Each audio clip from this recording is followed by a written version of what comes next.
नमस्कार दोस्तों, मोहित study IQ centre में आपका स्वागत है। आज हम जो टॉपिक लेकर आए हैं वो सीटेट एग्ज़ाम्स के लिए इतना इम्पोर्टेंट है कि यहाँ से आपको क्वेश्चंस भर भर के देखने को मिलेंगे। और टॉपिक है प्रमुख शिक्षण विधियाँ। ये एक कंप्लीट नोट्स वीडियो है, आप इसके प्रॉपर नोट्स बनाइएगा। बहुत बहुत इम्पॉर्टेंट है ये एग्ज़ाम के लिए।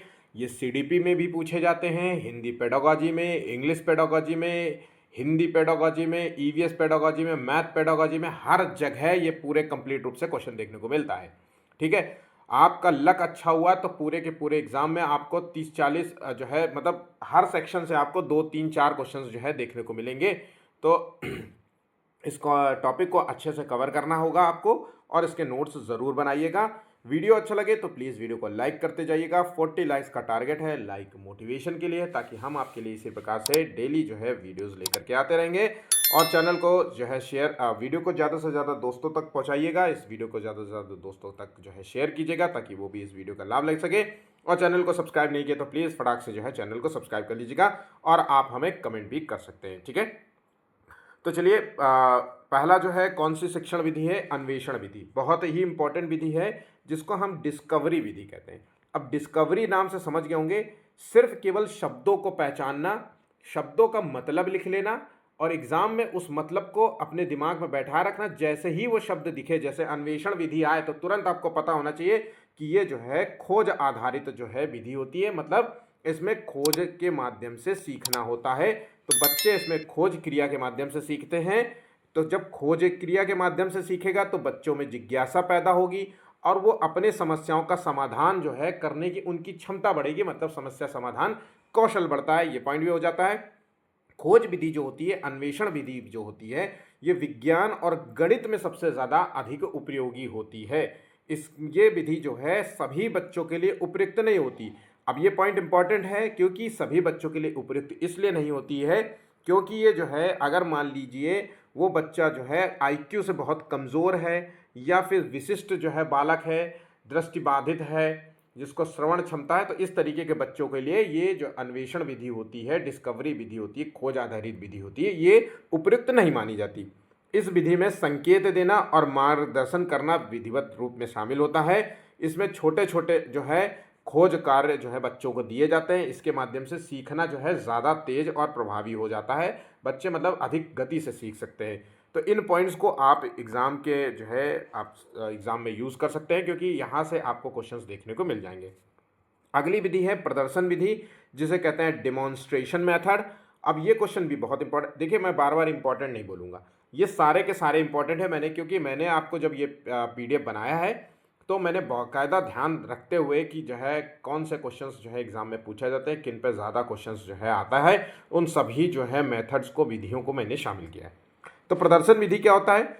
तो यह विधि देख कर सीखने, लर्निंग बाय ऑब्जर्विंग के सिद्धांत पर आधारित है। तो यहाँ पे प्रदर्शन का मतलब है जब आप किसी चीज़ का प्रदर्शन करेंगे तो कैसे करेंगे, तो देख कर सीखने पर आधारित है। ये विधि जटिल अवधारणाओं को दृश्य रूप से समझाने में आसानी होती है। ये बात याद रखिएगा। ये विधि जो है विशेष रूप से विज्ञान, तकनीकी शिक्षा, कला और व्यावसायिक प्रशिक्षण, व्यावसायिक प्रशिक्षण का मतलब होता है जैसे कि जहाँ पे आपको स्वयं से जो है टेक्निकली रूप से करने को जो है प्रोत्साहित करें। जैसे जहाँ पे आप स्वयं से किसी कार्य को करें, है ना, तो वो व्यावसायिक होता है, जिससे बच्चों के अंदर ज्ञान, रुचि जो है, इनके मूल्य जो है डेवलप हो। ठीक है, ये सारे पॉइंट्स यहाँ पे होता है, व्यावसायिक का मतलब होता है। ठीक है,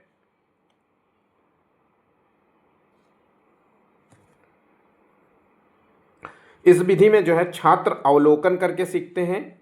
समझ और व्यवहारिकता में वृद्धि होती है, तो बच्चों की समझ में और व्यवहारिकता में वृद्धि होती है और अवलोकन के द्वारा सीखते हैं। ठीक है, अगली विधि है व्याख्यान विधि, जिसे हम कहते हैं लेक्चर मेथड।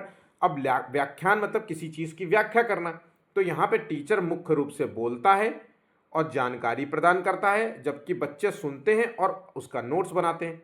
तो ये विधि जो है मूलतः जो है टीचर्स जो है सेंटर्ड होती है, मतलब चाइल्ड सेंटर्ड नहीं होती, ये टीचर सेंटर्ड होती है, क्योंकि टीचर इसके केंद्र में होता है। सब कुछ जो है टीचर कर रहा है, व्याख्या भी टीचर कर रहा है, जो व्याख्या कर रहा है उसी बात को वो जो है बच्चे दोहराते हैं या फिर नोट कर लेते हैं। इस विधि में एक तरफ संचार होता है और छात्र की सक्रिय भागीदारी इसमें सीमित होती है। अब भाई टीचर केवल एक तरफा बोल रहा है, बोले जा रहा है, बोले जा रहा है, तो छात्र जो है, बच्चे जो होते हैं वो सक्रिय रूप से जो है इसमें ज़्यादातर जुड़ नहीं पाते, तो वो बस सुन रहे हैं, लिख रहे हैं, सुन रहे हैं, लिख रहे हैं। तो ये वाला होता है व्याख्यान विधि जो है एक तरीके से बड़े जो है क्लासेस में काम आती है, लेकिन बच्चों के प्राइमरी एजुकेशन के तौर पे हम देखा जाए तो ये बेस्ट विधि नहीं मानी जाती है, ये बात याद रखिएगा। अब आ जाते हैं अगले क्वेश्चन की ओर, अगली विधि की ओर, जो कि बहुत बहुत इंपॉर्टेंट है, पोर्टफोलियो आधारित विधि। ये पोर्टफोलियो बेस्ड जो है लर्निंग होता क्या है, इससे एग्जाम में बहुत क्वेश्चन पूछे जाते हैं। तो ये जो विधि होती है ये बच्चों की प्रगति का जो है दस्तावेज होता है, ये प्रगति का जो है दस्तावेज होता है। ये विधि विद्यार्थियों को अपनी जो है प्रगति पर चिंतन करने, स्वमूल्यांकन, खुद का मूल्यांकन करने और अपने सीखने के लक्ष्यों को प्रदर्शित करने का अवसर देती है। तो ये विधि जो है बच्चों के अंदर चिंतन करने का अवसर देती है, स्वयं का मूल्यांकन करने का अवसर देती है और अपने लक्ष्य को प्राप्त करने या प्रदर्शित करने का जो है मौका देती है, अवसर देती है। ये बात समझ गए। इसमें क्या होता है कि ये विधि एक बार के परीक्षा आधारित मूल्यांकन के बजाय निरंतर जो है प्रगति पर केंद्रित होती है। तो यहाँ पे पोर्टफोलियो विधि में कोई परीक्षा एक बार करा करके जो है काम नहीं होता, यहाँ पे बच्चे का निरंतर प्रोग्रेस देखा जाता है। पोर्टफोलियो विधि बहुत इंपॉर्टेंट है बच्चे की ग्रोथ चेक करने के लिए, बच्चे के विकास को नापने के लिए सबसे इंपॉर्टेंट विधि मानी जा सकती है। पोर्टफोलियो में प्रत्येक विद्यार्थी की व्यक्तिगत जो है रुचियों को, जो है उसके कौशल को, उसकी प्रगति को जो है दर्शाता है। ये बात याद रखिएगा कि हर बच्चे का क्या इंटरेस्ट है, इस तरीके की चीज़ें यहाँ पे नोट होती है इस पोर्टफोलियो में। तो जब हम पोर्टफोलियो तैयार करते हैं तो एक तरीके से हम एक बच्चे का रिपोर्ट कार्ड तैयार करते हैं, जिसमें बच्चे की रुचियाँ, कौशल, उसकी प्रगति का सब कुछ आकलन करते हैं। तो संपूर्ण विकास के दृष्टि से अगर हम देखा जाए तो पोर्टफोलियो विधि सबसे बेहतर मानी जाएगी। ठीक है, अब आ जाते हैं 5वें नंबर पे जो विधि है वो है अनुकरण विधि, सिमुलेशन मेथड। इसमें क्या होता है कि बच्चा जो है वास्तविक जीवन की परिस्थितियों या प्रक्रियाओं का अनुकरण करके सीखता है। अनुकरण मतलब किसी चीज़ को देख करके सीखना, अनुभव से सीखना। तो कोई भाई वास्तविक जीवन की परिस्थितियों में देख रहा है, अपने समाज में जो है घूमता फिरता है, लोगों से मिलता जुलता है और वहाँ के आचरण को देखता है, तो जो है उन्हीं से सीखता है। अक्सर आपने बच्चों को देखा होगा कि माता पिता की वो एक्टिंग करने लगते हैं, जैसे पापा जो है सुबह उठते हैं, है ना, और उनके जूते पहन लेना, उनके कपड़े पहन लेना, उनकी घड़ी जो है बार बार छेड़ना या उनकी घड़ियों को पहन लेना। तो ये अक्सर दो, तो ये अनुकरण विधि पैदा है, क्योंकि बच्चा उनको देख रहा है कि ये पापा ये अक्सर करते हैं। मोबाइल आजकल क्यों बच्चे ज़्यादा चला, क्योंकि दादा भी चला रहे हैं, नाना भी चला रहे हैं, मामा भी चला रहे हैं, जिसको देखो वो हाथ में लिए बैठा है, तो उसको लगता है पता नहीं कुछ तो नया होगा इसमें, कुछ तो है ऐसा जो सीखने को मिलता है। तो यही होता है। तो अनुकरण विधि में वास्तविक जीवन की परिस्थितियों से बच्चा जो है सीखता है। गलतियां करने का जोखिम इसमें कम होता है। तो अनुकरण विधि में गलतियां करने का जोखिम कम होता है, क्योंकि वो आपको देख करके सीख रहा है चीज़ों को। ठीक है, तो यहाँ ध्यान रखिएगा इन चीज़ों को। तो ये छोटी छोटी जो है बातें हैं, आपको याद रखना होगा। तो ये क्वेश्चंस में पूछे जाते हैं अक्सर। ये विधियाँ मैंने आपको जो देता हूँ, ये पॉइंट्स जो देता हूँ, वो एग्ज़ाम में ऑप्शंस के रूप में दिए जाते हैं और इन्हीं ऑप्शंस को मैं यहाँ पे पेश करता हूँ, ताकि आप उनको ध्यान में रखे रहें। और नोट्स अगर जो बेहतर, जो बच्चा अच्छा होगा, समझदारी से काम कर रहा होगा, जो नोट्स बना रहा होगा, तो वो एग्ज़ाम में इन्हीं जो है ऑप्शंस को पाएगा वहाँ पे। ये विधि जो है आलोचनात्मक चिंतन और निर्णय लेने की क्षमता को भी विकसित करती है। तो बच्चे के अंदर आलोचनात्मक चिंतन को बढ़ाती है ये विधि। ठीक है, ये बात भी याद रखना। विज्ञान, चिकित्सा और रक्षा आदि जैसे चीज़ों में जो है उपयोगी होती है। हम ये कह सकते हैं कि व्यवहारिक ज्ञान की दृष्टि से हम अगर बात करें तो ये बहुत ही उपयोगी होती है, क्योंकि इसमें प्रयोग शामिल है, अभ्यास शामिल है, अनुभव शामिल है, सारी चीज़ें इसमें शामिल है। ठीक है, एकीकृत जो है विधि क्या होती है, इंटीग्रेटेड विधि। तो ये क्या होता है, ये विभिन्न विषयों को एक थीम या समस्या के इर्द गिर्द जोड़ा जाता है। अब जैसे विज्ञान, गणित, भाषा, सामाजिक विज्ञान, किसी को भी थीम या समस्या के जो है इर्द गिर्द जोड़ दिया, तभी हम इन्हें एकीकृत, मतलब सारे सब्जेक्ट्स को हमने एकीकृत कर दिया, सब में एक साथ मिला दिया, इंटरलिंक कर दिया। तो ये विधि बच्चों के संपूर्ण दृष्टिकोण को विकसित करने में मदद करती है भाई, क्योंकि इसमें बच्चा विज्ञान भी देख रहा है, मैथ भी देख रहा है, भाषा का विकास भी हो रहा है, सामाजिक अध्ययन भी हो रहा है, इसमें आर्ट भी जो है बच्चे की जो है डेवलप हो रही है, सारी चीज़ें हो रही हैं। तो इंटीग्रेटेड जो विधि होती है ये बच्चे के संपूर्ण दृष्टिकोण को विकसित करती है, बच्चों के समग्र सभी समझ को प्रोत्साहित जो है करता है। तो समझ को जो है डेवलप करने में आपको जो है ये इंटीग्रेटेड जो है विधि मदद करती है। नवीन जो है पाठ्य चर्चा जो है पद्धतियों में उपयोगी होती है, ये बात भी याद रखना। अब आ जाते हैं अगले पॉइंट की ओर। जो कि है व्यक्तिक शिक्षण विधियां, जो है इंडिविजुअलाइज्ड जो है इंस्ट्रक्शन मेथड। इसमें क्या होता है, व्यक्तिक रूप से देखा जाए तो प्रत्येक जो है बच्चे की गति से जो है शिक्षण होता है, किस गति से हो रहा है इस चीज़ का जो है नापा जाता है, मतलब हर बच्चे की व्यक्तिक शिक्षण को जो है पहचानने की कोशिश कर दिया। तो यहाँ पे अगले पॉइंट में ही है कि व्यक्तिगत आवश्यकताओं को पूरा करता है ये विधि, विशेष शिक्षा आधारित होती है और प्रतिभाशाली जो है छात्र पर ज़्यादा केंद्रित होती है। इसमें समय और संसाधन जो है गहनतम रूप से कार्य करते हैं। व्यक्तिगत जो है कार्यपरक और मार्गदर्शन आधारित होता है और प्रगति का जो है नियमित मूल्यांकन इसमें किया जाता है। इन पॉइंट्स को नोट कर लीजिएगा। अब आ जाते हैं अगले पॉइंट की ओर, जिसे कहते हैं हम संवाद विधि, डिस्कशन मेथड। अब इसमें संवाद में मतलब होता है कि जो है छात्र और टीचर के बीच में जो है संवाद होगा, कम्युनिकेशन होगा। तो इसमें विचारों का जो है आदान प्रदान होगा, विचार अभिव्यक्ति और आलोचनात्मक जो है बच्चे की सोच जो है इसमें चिंतन बढ़ाई जाती है। ठीक है, क्योंकि संवाद हो रहा है, संवाद होगा, मैं आपसे कुछ बोलूँगा, आप मुझसे कुछ उसका उत्तर देंगे, फिर मैं आपको कुछ उत्तर दूंगा। इस तरीके से बच्चे के अंदर जो है आलोचनात्मक सोच, आलोचनात्मक का मतलब होता है पॉजिटिव और निगेटिव तर्क कर पाना कि ये सही नहीं है, इस पर मैं तर्क दूंगा, ये गलत है, इस पर मैं तर्क दूंगा। तो आलोचनात्मक जो है सोच बढ़ती है ये चीज़। ठीक है, तार्किक चिंतन और सहयोग को बढ़ावा मिलता है, ये बात भी याद रखिएगा। छोटे समूह में चर्चा प्रभावी होती है और सहभागिता को बढ़ावा मिलता है। ठीक, अब आ जाते हैं अगले पॉइंट की ओर कि जिसे कहते हैं हम प्रोजेक्ट मेथड। अब ये प्रोजेक्ट क्या होता है, ये मेथड जो है जॉन डुई द्वारा विकसित किया गया था, नोट कर लीजिएगा। ये शिक्षण पद्धति है जिसमें विद्यार्थी जो है किसी विशिष्ट परियोजना का या कार्य को पूरा करने के लिए स्वतंत्र रूप से या सहयोग समूह में जो है कार्य करते हैं।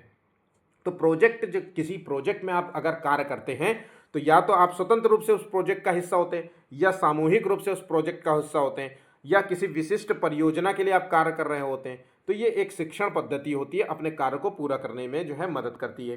तो ये विधि जो है लर्निंग बाय डूइंग के सिद्धांत पर आधारित होती है कि मतलब आप जो है स्वयं से करके सीखने पर आधारित, करके, लर्निंग बाय डूइंग मतलब करके सीखने पर आधारित होती है। ठीक है, छात्र जो है समूह में कार्य करते हैं और व्यक्तिगत रूप से भी कार्य करते हैं।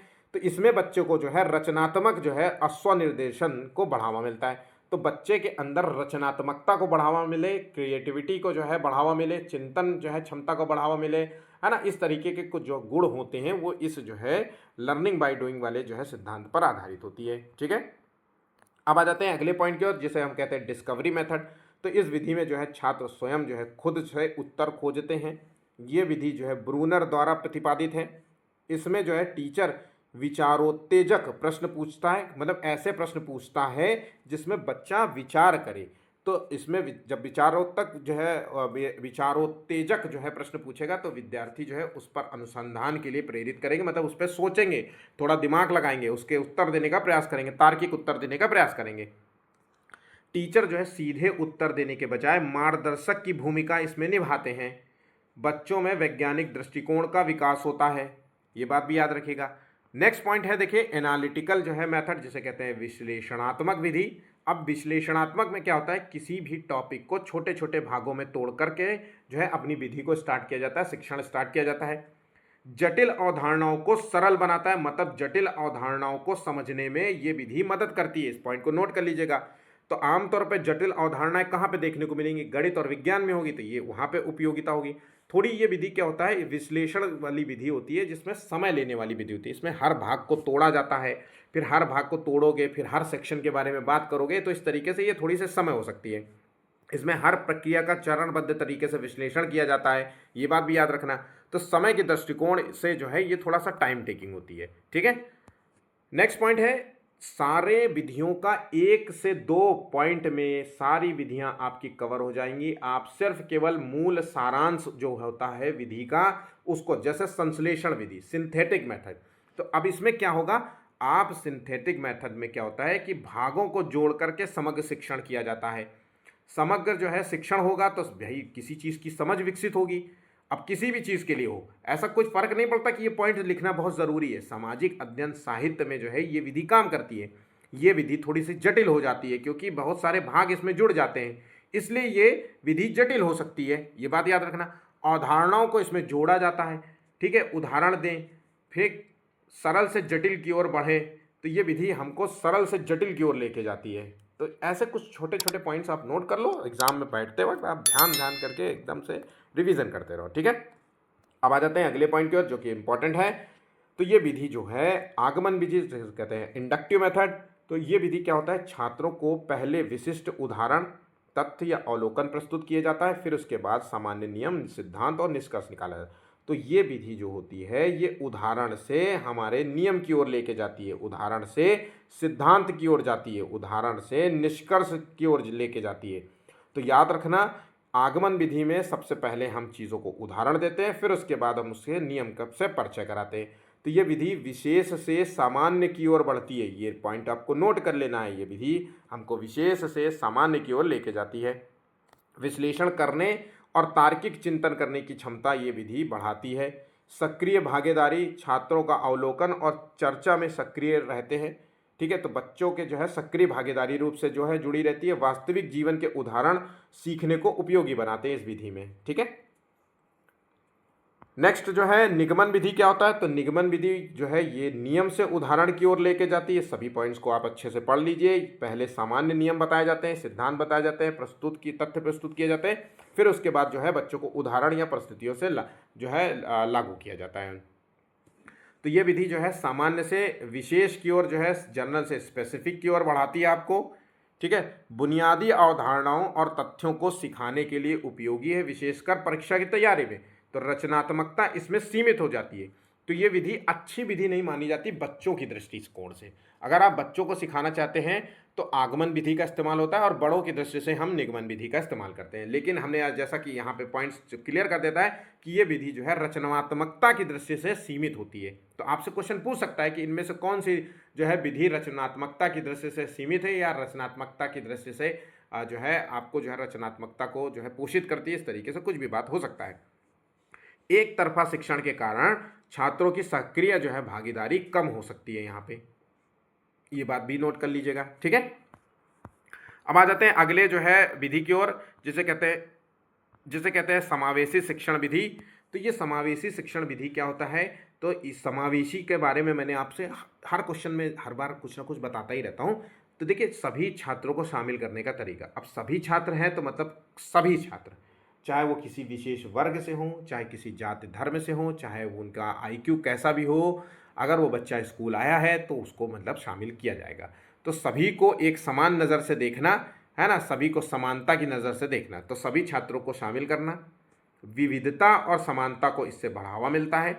विशेष आवश्यकता वाले छात्र विशेषकर जो है यहाँ पे पढ़ते हैं, और अतिरिक्त प्रशिक्षण की इसमें आवश्यकता होती है, क्योंकि विशेष आवश्यकता वाले बच्चे यहाँ पे आपको देखने को मिलेंगे, इसलिए उनको अतिरिक्त जो है प्रशिक्षण की आवश्यकता होगी। अनुकूलित सामग्री और सहयोग, सभी को समान अवसर दिया जाना चाहिए, ठीक है।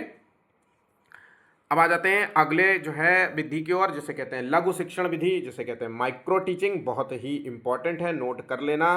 तो ये विधि जो होता है टीचर को विशिष्ट शिक्षण कौशल जैसे प्रश्न पूछना, उदाहरण देना और कक्षा प्रबंधन में निपुणता हासिल करने में मदद करती है। तो लघु प्रशिक्षण जो है माइक्रो टीचिंग जो होती है, ये टीचर को जो है विशिष्ट कौशल जो है डेवलप करने में मदद करती है। तो ये विधि जो है शिक्षक जो है प्रशिक्षण में उपयोगी है, मतलब जो है टीचर के जो है दृष्टि से देखा जाए तो ये बेस्ट है क्योंकि ये शिक्षण कौशल को बेहतर बनाने और आत्मविश्वास जो है बढ़ाने में मदद करती है। तो एक कौशल पर ध्यान केंद्रित करता है। तो ये जो माइक्रो जो टीचिंग होती है ये एक कौशल पर आधारित होती है, मतलब एक कौशल पर ध्यान केंद्रित करता है। टीचर को अपनी कमजोरियों को सुधारने के लिए पुनः जो है शिक्षण का अवसर मिलता है, और कौशल और मजबूत होता है। तो यहाँ पे याद रखना, टीचर की कमियों को सुधारने के लिए कौन सी विधि होती है, तो इस विधि का नाम आपको याद रखना होगा, ठीक है। नेक्स्ट को जो है विधि है जो है सहकारी अधिगम, जिसे कहते हैं कोऑपरेटिव जो है लर्निंग। इसमें क्या होता है, कोऑपरेटिव होता है तो मतलब हम समूह में मिलकर के सीखेंगे, समूह में एक कुछ ग्रुप में बना करके हम किसी चीज़ को सीखने का प्रयास करेंगे। तो नेटवर्क और टीम वर्क जो है इसमें विकास होता है, विविधता का सम्मान होता है, क्योंकि बहुत सारे लोग इन्वॉल्व होंगे तो सबके अपने अपने ज्ञान होंगे, सबके अपनी भाषा होगी, तो इसमें विविधताओं का सम्मान किया जाता है। सामूहिक उत्तरदायित्व की जो है भूमिका ज़्यादा होती है, क्योंकि भाई सभी को एक ग्रुप में अगर कोई काम हो रहा है तो सभी की उत्तरदायित्व, ऐसा नहीं कि कोई इंडिविजुअल की भैया सब इसी का काम था, ऐसा नहीं है, सबकी सामूहिक उत्तरदायित्व होता है, ठीक है। अब अगले पॉइंट की ओर जाते हैं। तो वो है समस्या समाधान विधि, प्रॉब्लम सॉल्विंग मेथड। तो देखिए यहाँ पे समस्या समाधान, तो यहाँ पे जो बच्चे होते हैं किसी वास्तविक या हो या काल्पनिक समस्या को हल करने के लिए तार्किक और रचनात्मक और आलोचनात्मक चिंतन का उपयोग करता है। तो समस्या समाधान विधि में तार्किक रूप से और रचनात्मक रूप से आलोचनात्मक चिंतन का उपयोग करता है किसी समस्या को हल करने में। तो ये समाधान खोजने की प्रक्रिया इसमें सिखाई जाती है, जैसा कि नाम में ही लिखा हुआ है। ये विधि जो है चाइल्ड जो है विद्यार्थी केंद्रित होती है, मतलब चाइल्ड सेंटर्ड होती है, और लर्निंग बाय डूइंग के सिद्धांत पर आधारित होती है। स्वयं से करके जो है किसी कार्य को सीखना, इस पर आधारित होती है।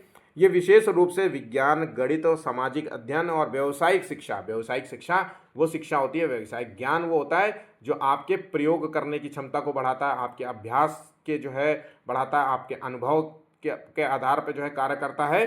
तो व्यावसायिक शिक्षा में जो है सबसे ज़्यादा प्रभावी होती है। बच्चे के अंदर विश्लेषणात्मक सोच को जो है बढ़ावा मिलता है या बल मिलता है, इस बात को याद रखिएगा। अगला जो है विधि है यहाँ पे प्रश्नोत्तर विधि, क्वेश्चन आंसर मेथड। देखिए ये सभी क्वेश्चंस जो है नोट करते जाइएगा। मैं बार बार आपसे कहूँगा, इनको आप हल्के में मत लीजिएगा। मैं फिर से एक बार कहता हूँ, जो पहली बार एग्ज़ाम देने जा रहे हैं वो बच्चे आप लोग नोट्स बनाइए। मैं एक एक टॉपिक आपको लेकर के आ रहा हूँ। आप खुद भी देखते होंगे कि मैं कोशिश करता हूँ कि हर एक सिंगल टॉपिक पे मैं वीडियो बनाऊँ, और मैं बेहतर से बेहतर आपको प्रेजेंटेशन देने की कोशिश करता हूँ, बेहतर से बेहतर नोट्स प्रोवाइड करने की कोशिश कर रहा हूँ। हर चीज़ बस आपको इतना करना है कि आपको अपने हाथों से पेन और पेंसिल का प्रयोग करते हुए अपनी कॉपी में नोट्स बनाना है और याद करना है। एग्ज़ाम में मैं आपसे कहता हूँ कि ये क्वेश्चन आते हैं तो फिर आते ही हैं, ठीक है। तो इनको अच्छे से तैयार कर लीजिएगा। पहली बार एग्ज़ाम देने वालों के लिए मैं बार बार कहूँगा कि आप लोग बिल्कुल भी हल्के में इन चीज़ों को मत लीजिएगा कि जो है जाने दो, किसी और ने नहीं कहा तो जो है नहीं पूछा जाता, ऐसा बिल्कुल भी मत करिएगा, ठीक है। नोट्स बनाइए, आधे घंटे में आपका ये नोट्स प्रिपेयर हो जाएगा, और थोड़ा थोड़ा करके रिवीजन करते जाइए, आपका जो है तैयार हो जाएगा, ठीक है। देखिए मैं आप लोगों के लिए इतनी मेहनत करता हूं तो एक लाइक तो बनता है। 40 लाइक का टारगेट ज़रूर से ज़रूर कंप्लीट करने का जो है टारगेट ज़रूर कवर करिएगा। दूसरी बात, मैं जो आपको वीडियोस कराता हूं, जो मैं आपको प्रेजेंटेशन देता हूं, जो मैं आपको थ्योरीज और या फिर मैं आपको पेपर्स जो है कराता हूं, वो आपको मेरे समझाने का तरीका कैसा लगता है आप हमें कमेंट करके ज़रूर से ज़रूर बताइएगा, ताकि अगर उसमें कोई सुधार की आवश्यकता हो तो मैं कर सकूं, ठीक है। मुझे बताइए कि कैसा है सर, आपका आवाज़ क्लियर नहीं आती या आपकी आवाज़ में थोड़े से भारीपन है, कुछ भी, मतलब मैं आपसे ये नहीं कह रहा कि किसी टॉपिक, आप कुछ भी बताइए, है ना। अगर मेरे पढ़ाने के तरीके में भी कोई कमी हो तो मुझे बता दीजिए, मैं ज़रूर से ज़रूर उसको सुधारने का प्रयास करूँगा। क्या मैं, ऐसा तो नहीं है कि मैं बहुत जल्दी जल्दी पढ़ाता हूँ, ऐसा तो नहीं है कि मैं क्वेश्चंस में होल्ड नहीं करता। तो आप जो भी चाहते हैं मुझे बता देंगे तो मैं उसको सुधारूंगा, ठीक है। चलिए अगले पॉइंट्स पे फिर से जो है आ जाते हैं। तो प्रश्नोत्तर विधि जिसे कहते हैं क्वेश्चन आंसर मेथड, इसमें क्या होता है कि टीचर जो है प्रश्न पूछता है और बच्चा जो है उत्तर देगा, क्योंकि प्रश्नोत्तर विधि है। इसमें सोचने की क्षमता में वृद्धि होती है। जब कोई प्रश्न पूछेगा और आपको उत्तर देना है तो आपको भाई सोचोगे तभी तो उत्तर दोगे। तो छात्रों की, बच्चों की समझ का तुरंत जो है इसमें मूल्यांकन होता है कि भाई प्रश्न का उत्तर नहीं दे पाए, इसका मतलब इसने टॉपिक को सही से सुना नहीं है, इस चीज़ को आता नहीं। तो ये मूल्यांकन के दृष्टि से देखा जाए तो तुरंत जो है क्लियर हो जाता है कि भैया ये इसको नहीं आता, ठीक है। तो संवाद और सहभागिता को भी बढ़ावा इस मेथड से मिलता है, ठीक। टीचर को बच्चों के गलत उत्तर पर सकारात्मक प्रतिक्रिया देनी चाहिए। तो आमतौर पे क्या होता है कि ऐसे क्वेश्चंस में आमतौर पे होता है कि टीचर डांट देता है। जब आपने क्वेश्चन पूछा टीचर ने और बच्चा नहीं जवाब दे पाया तो आप उसको हड़का देते हैं, या उसके पेरेंट्स से कंप्लेन करते हैं, या उसको क्लास के बाहर खड़ा कर देते हैं। इस तरीके से आपसे क्वेश्चन आता है, बल्कि नहीं, उसकी गलत उत्तर पर सकारात्मक प्रतिक्रिया देनी चाहिए, उसको थोड़ा मोटिवेट करना चाहिए। बाहर से आप मोटिवेशन दीजिए कि ठीक है बेटा, आपने अभी जो है चीज़ों को जो है तैयार सही से ध्यान नहीं सुना, अब फिर से एक बार ध्यान से सुनो कि ये टॉपिक का मतलब होता है ऐसे ऐसे ऐसे ऐसे, और फिर अच्छे से जो है फिर से मुझे इसका आंसर देना ऐसे। तो जो है सकारात्मक प्रतिक्रिया देंगे तो बच्चे के अंदर थोड़ा मोटिवेट होगा और पॉजिटिव मोटिवेशन जागृत होगा, और वो चीज़ों को ध्यान से सुनेगा और समझेगा, हो सकता है आंसर भी देगा, ठीक है। नेक्स्ट मेथड है रोल प्ले मेथड। अब इसमें क्या होता है, बच्चे की जो है भूमिका, इसमें क्या होता है रोल प्ले, तो किसी चीज़ का अभिनय होगा, रोल प्ले करने का। तो इसमें बच्चे का तो रोल प्ले करेगा तो बच्चे का आत्मविश्वास बढ़ेगा। संप्रेषण कौशल, मतलब एक दूसरे का कम्युनिकेशन स्किल्स बढ़ेगी। सामाजिक कौशल, भाई जब रोल प्ले करेगा तो और भी कैरेक्टर्स होंगे तो उसमें सामाजिक कौशल का भी बढ़ावा मिलेगा। तो सामाजिक स्थिति को समझने में जो है ये सहायक होती है। शर्मीले बच्चों में इस विधि द्वारा आत्मविश्वास बढ़ाया जा सकता है। तो अक्सर कहा जाता है कि ऐसे जो है स्टेज पर आप आइए, स्टेज पर बोलिए, इससे क्या होता है आपका जो कॉन्फिडेंस होता है, आत्मविश्वास होता है वो बढ़ता है, बूस्ट होता है। ठीक है, ये बात ध्यान रखिएगा। नेक्स्ट है 21वां जो है कहानी विधि, स्टोरी टेलिंग मेथड। तो भैया कहानी, जब आप बच्चों को कहानी पढ़ाते हो तो उससे बच्चा रोमांचक होता है, रोचक जो है और भावनात्मक रूप से उससे जुड़ जाता है। तो शिक्षण को रोचक और भावनात्मक बनाता है, बच्चे की कल्पनाशीलता को जो है बढ़ावा मिलता है, स्मृति शक्ति को बढ़ावा मिलता है क्योंकि वो सोचेगा इन चीज़ों के बारे में। तो बच्चे का जब चिंतन मनन ये सब चीज़ें करेगा तो उससे बढ़ावा मिलेगा। भाषा की दृष्टि से और नैतिक शिक्षा के लिए ये है बहुत ही उपयोगी होती है। हम बच्चों को कहानी, हम जो भी किताबें आजकल जो है धार्मिक किताबें पढ़ते हैं, ये सब कहानियाँ ही तो हैं, तो ये हमारे नैतिक शिक्षा के लिए उपयोगी होती है। ठीक है, अब बच्चों का ध्यान आकर्षित करने के लिए भी जो है ये दृष्टि से बहुत अच्छा है। अगला पॉइंट देखते हैं 22वां जो है, जो कि बहुत इंपॉर्टेंट है, लर्निंग बाय जो है बाय डूइंग। ये क्या होता है, तो अनुभव, यहाँ पे करके सीखना। तो यहाँ अनुभव आधारित अधिगम, जिसमें विद्यार्थी प्रत्यक्ष रूप से कार्य करते हैं, प्रयोग करके या गतिविधियों में भाग लेकर के सीखते हैं। तो प्रत्यक्ष रूप से सीखने के लिए है, प्रयोग करके सीखने के लिए है, गतिविधियों से सीखने के लिए है, स्वयं से कार्य करके सीखने के लिए। इस तरीके से आपको चीज़ों को ध्यान रखना है। तो ये सिद्धांत का प्रतिपादन जॉन डुई ने किया था। ये बात आपको बिल्कुल भी नहीं भूलनी है, रट लेना। ये बच्चों के जो है स्थायी सीख प्रदान करता है। तो जो लर्निंग बाय डूइंग होता है, इससे बच्चों की समझ जो है डेवलप होती है और इसमें बहुत तेज़ी से बच्चा जो है स्थायी रूप से किसी कार्य को सीखता है। तो यहाँ पॉइंट्स लिखा है कि इस विधि में बच्चे की गहरी समझ जो है विकसित होती है। ठीक है, क्योंकि ये बच्चे की जो है स्थायी सीख प्रदान करने में मदद करता है। ब्रेन स्टॉर्मिंग मेथड, देखिए कल ही मैंने ये क्वेश्चन कराया था। तो ब्रेन स्टॉर्मिंग मेथड क्या होता है, इसमें क्या होता है, दिमाग के घोड़े दौड़ाना। अब दिमाग के घोड़े दौड़ाना कैसे होता है, तो ब्रेन स्टॉर्मिंग वाला मेथड में किस तरीके के क्वेश्चन पूछे जाते हैं, अक्सर आपसे क्वेश्चन पूछा जाता है, तो ऐसी जगहों पे अपसारी प्रकार के प्रश्न पूछे जाते हैं। तो ये विधि जो है बच्चों में नए विचार और रचनात्मक समाधानों को प्रोत्साहित करते हैं। मतलब नए विचारों को और रचनात्मक समाधान को जो है प्रोत्साहित करती है, जिससे जो है उनकी नवाचार क्षमता को बढ़ावा मिलता है। नवाचार और रचनात्मकता को बढ़ावा मिलता है ब्रेन स्टॉर्मिंग मेथड से। समूह चर्चा में जो है ये मेथड बहुत ही इम्पॉर्टेंट होता है। अब विभिन्न विचारों पर चर्चा करने से छात्रों में विश्लेषण और निर्णय लेने की क्षमता बढ़ती है। ये बात याद रखना, विचारों की आलोचना नहीं की जाती है, जिससे छात्र बेझिझक अपनी राय व्यक्त करते हैं। तो ब्रेन स्टॉर्मिंग मेथड में जो है आलोचना ज़्यादा नहीं होता। अगर इस तरीके के मेथड का उपयोग कर रहे हैं, इसमें छात्र अपनी बात को बेझिझक रखते हैं, अपनी राय रखते हैं। और इसमें कोई भी प्रश्न जब पूछा जाता है तो बच्चा जब अपनी राय रखेगा, तो ऐसा तो नहीं है कि उसकी एक ही राय हो सकता है, उसकी 3-4 राय हो, है ना, उसके 3-4 आइडियाज़ हों।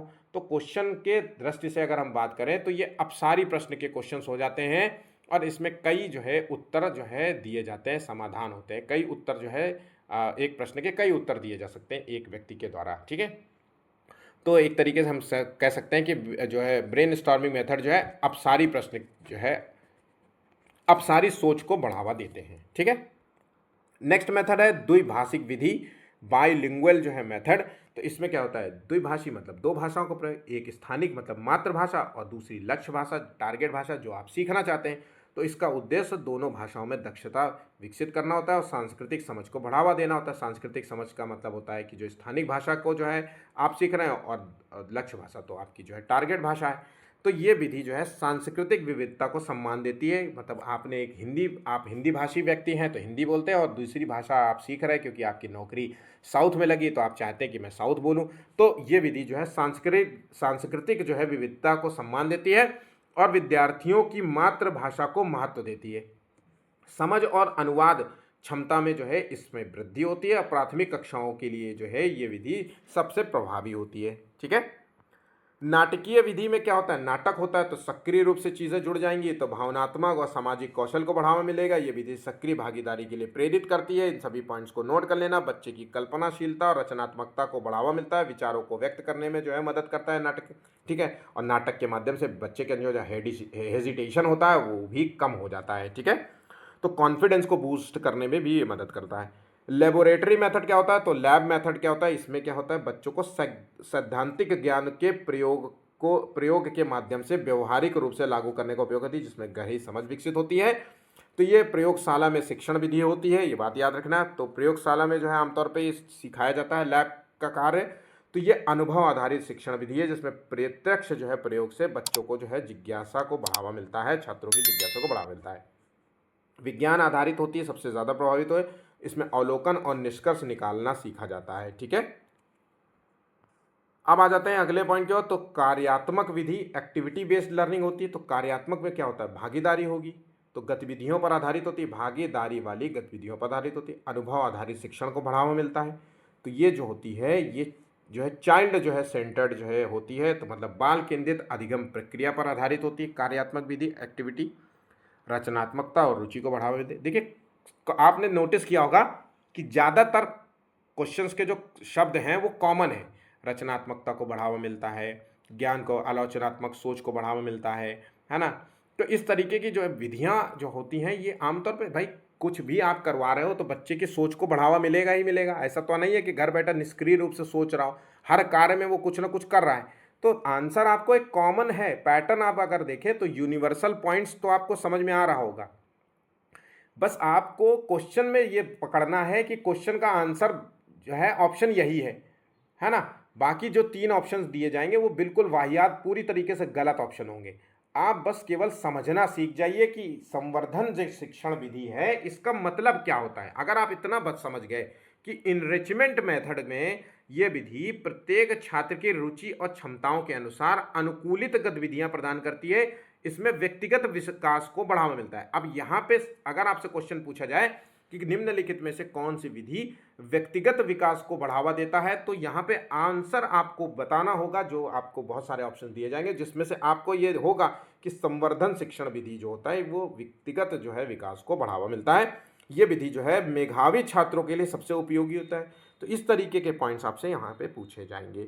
तो ये विधि जो है किसी विषय के गहराई में अध्ययन करने के लिए प्रेरित करती है, आत्मविश्वास, आत्मविकास और प्रतिभा को बढ़ावा मिलता है, चुनौतियों से निपटने की क्षमता विकसित करता है।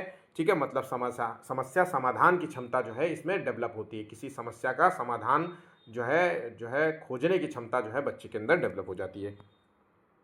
नेक्स्ट पॉइंट है सहयोगात्मक अधिगम, जिसे कहते हैं कोलैबोरेटिंग जो है लर्निंग। इसमें क्या होता है, विद्यार्थी समूहों में एक साथ काम करते हैं ताकि सामान्य लक्ष्य प्राप्त कर सकें, ज्ञान साझा कर सकें और एक दूसरे से सीख सकें। तो यहाँ सहयोगात्मक में एक साथ काम होता है ताकि जो है ज्ञान का साझा किया जाए। भाई एक साथ करेंगे तो तभी तो ज्ञान का साझा करेंगे, एक दूसरे से कुछ ना कुछ सीखेंगे, है ना। सामान्य एक साथ जब ग्रुप में होता है तो कुछ उनका प्रॉपर एक लक्ष्य होता है कि भैया हमको ये टारगेट अचीव करना है, और हर कोई व्यक्ति का अपना अपना जो है काम सेलेक्टिव हो जाता है, लेकिन जिम्मेदारी सबकी एक होती है। ऐसा नहीं कि किसी पे ऊपर जिम्मेदारी डाल दी, अगर वो जो है जो भी चीज़ कार्य कर रहे हैं वो फेल हो जाए तो यहाँ पे इन सभी पॉइंट्स को याद रखिएगा। तो इस अधिगम के माध्यम से विद्यार्थी समस्याओं को मिलकर के जो है सॉल्व करते हैं। ये विधि जो है व्यक्तिगत और सामूहिक विकास को बढ़ावा देती है, समावेशी कक्षा निर्माण में सहायक होती है। अगली विधि है संरक्षित शिक्षण विधि। इसमें क्या होता है, यह व्यवस्थित और संगठित जो है शिक्षण दृष्टिकोण है, जिसमें टीचर जो है स्पष्ट उद्देश्यों, योजनाबद्ध गतिविधियों और सुव्यवस्थित प्रक्रियाओं के माध्यम से विद्यार्थियों को ज्ञान प्रदान करते हैं। पाठ्यक्रम को छोटे और प्रबंधनीय चरणों में, मतलब छोटे छोटे चरणों में विभाजित किया जाता है, जिससे बच्चों के लिए सीखना आसान हो जाता है। प्रत्येक बच्चों की जो है आवश्यकताओं और क्षमताओं के अनुसार जो है शिक्षण को अनुकूलित किया जाता है। तो विशेष आवश्यकता वाले बच्चों के लिए ये विधि महत्वपूर्ण होती है, तो नोट कर लेना। ठीक है, अब आ जाते हैं अनुभव आधारित। तो एक्सपीरियंस जो है लर्निंग हो जाएंगे। तो यहाँ पे अनुभव आधारित में क्या होता है, तो भैया एक ऐसी शिक्षण पद्धति जिसमें विद्यार्थी प्रत्यक्ष अनुभव, गतिविधियों और प्रयोगों के माध्यम से सीखते हैं। इसमें व्यवहारिक ज्ञान का विकास होता है। अनुभव के बाद बच्चों को जो है अपने अनुभवों पर विचार करने और निष्कर्ष निकालने के प्रोत्साहित किया जाता है। ये विधि जो है सीखने के वास्तविक जीवन की परिस्थितियों से जोड़ती है। अगली पॉइंट है निर्देशन अधिगम, गाइडेड लर्निंग। तो गाइडेड में क्या होता है भाई, गाइड कोई करेगा तो भाई टीचर आपका मार्गदर्शक होता है। ये विधि प्रत्येक छात्र की आवश्यकताओं के अनुसार समायोजित की जाती है, तो हर बच्चे के अनुसार जो है गाइडेंस मिलता है। तो ये धीरे धीरे जो है आत्मनिर्भर बनते हैं इसमें बच्चे। ठीक है, तो टीचर जो है नियमित रूप से प्रतिक्रिया देता है और बच्चे जो है अपनी गलतियों में सुधार करते हैं, ये बात भी याद रखना। अंकेक्षण विधि, सर्वे विधि, तो इसमें क्या होता है, बहुत इंपॉर्टेंट है अंकेक्षण विधि जो है।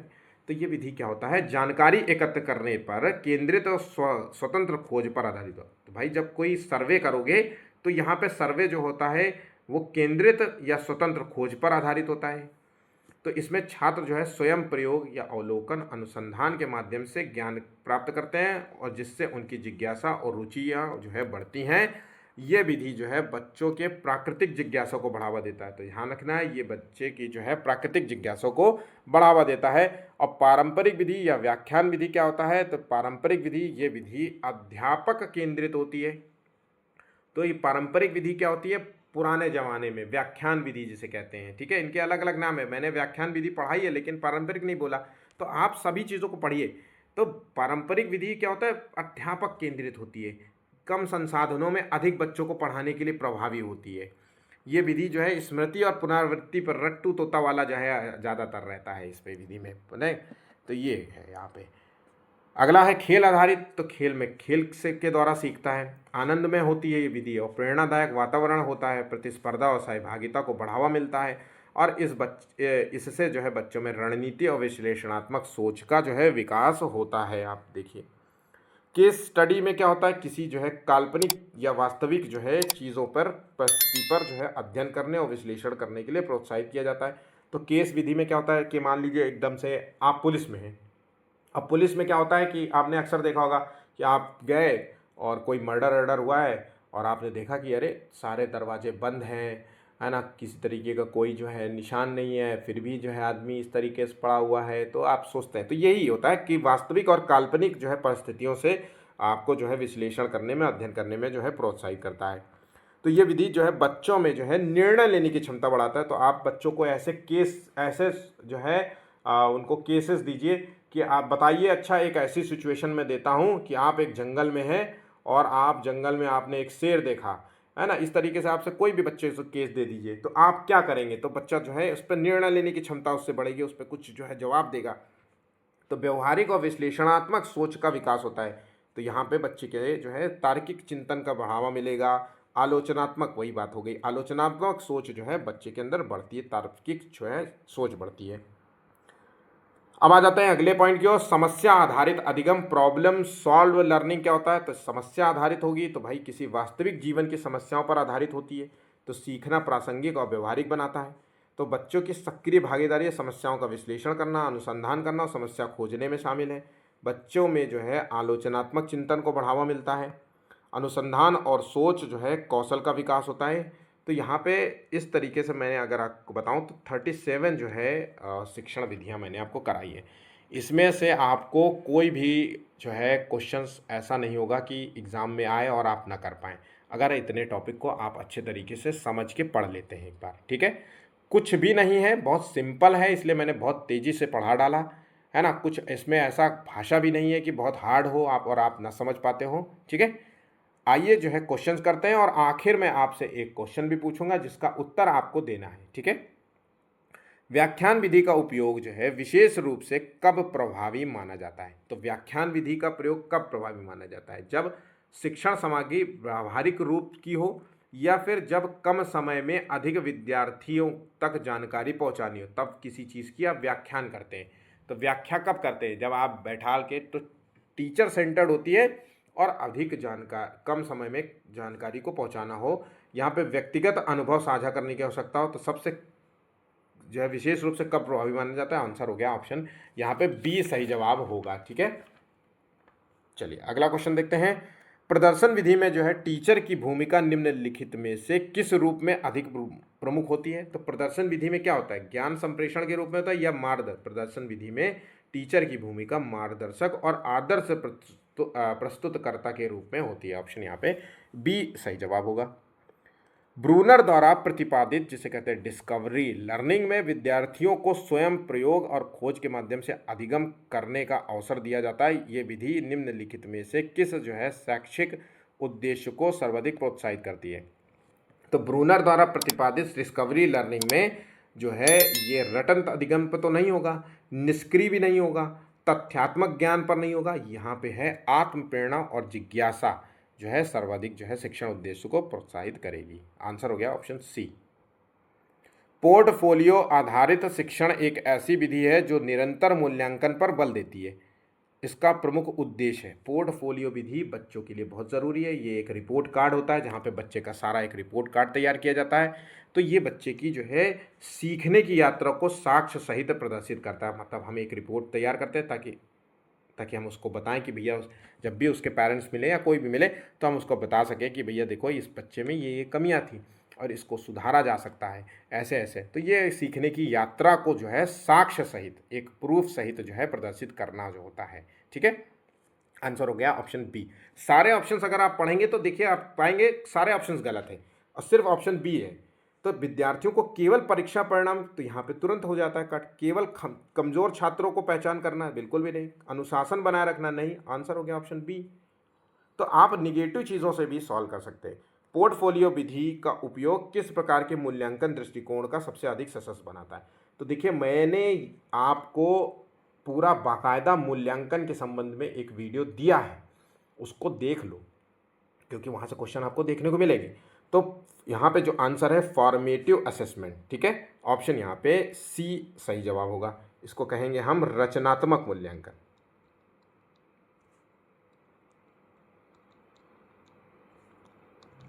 ऑप्शन यहाँ पे सी सही जवाब होगा।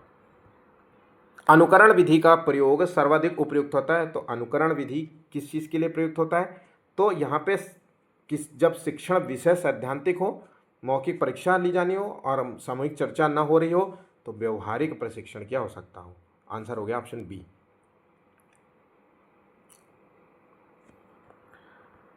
वैयक्तिक जो है शिक्षण पद्धति का मुख्य उद्देश्य क्या है? तो वैयक्तिक जो है शिक्षण पद्धति का मुख्य उद्देश्य होता है प्रत्येक छात्र को समान सामग्री देना, ये नहीं होता। समूह शिक्षण को बढ़ावा देना नहीं होता। चाइल्ड टीचर जो है केंद्रण शिक्षण जो है सुनिश्चित करना नहीं होता। आंसर हो गया हर बच्चे की व्यक्तिगत गति और आवश्यकताओं के अनुसार जो है शिक्षण देना, तभी तो व्यक्तिगत शिक्षण दिया गया है ना। ठीक। चर्चा विधि में शिक्षण का प्रमुख बल किस पर होता है? तो चर्चा विधि में हम चर्चा करते हैं, तो भाई बच्चे जो है सक्रिय रूप से संवाद करते हैं और विचारों का जो है विनिमय करते हैं, मतलब आदान प्रदान करते हैं। ठीक है, इस विधि से बच्चे के अंदर तर्क करने की क्षमता डेवलप होती है, आलोचनात्मक चिंतन डेवलप होता है। इस तरीके के जो है पॉजिटिव टर्म्स जो है यूज़ करिए आप। विश्लेषण विधि में क्या होता है? टीचर विषय को क्या करता है? तो विश्लेषणात्मक विषय में क्या होता है? किसी भाग को छोटे छोटे भागों में विभाजित कर देना। आंसर हो गया ऑप्शन बी। शिक्षक विद्यार्थियों को किसी समस्या पर दो अलग अलग मत प्रस्तुत कर बहस करवाता है। तो भाई एक समस्या दी, दो अलग अलग मतों पर जो है समस्या देता है और कहता है बहस करो। तो इसका मूल उद्देश्य क्या होता है? तो बच्चे को रटने की नहीं, जो है टीचर के दृष्टिकोण को स्वीकार करना नहीं, केवल मनोरंजन करना नहीं, बच्चे के अंदर तर्क करना और निर्णय क्षमता का विकास करने का जो है करता है। जैसे आपने जो है पर्सनल इंटरव्यू देखा है या ग्रुप इंटरव्यू देखा है, तो दो पक्ष बैठाए जाते हैं जिसमें एक पॉजिटिव किया जाता है, एक निगेटिव को।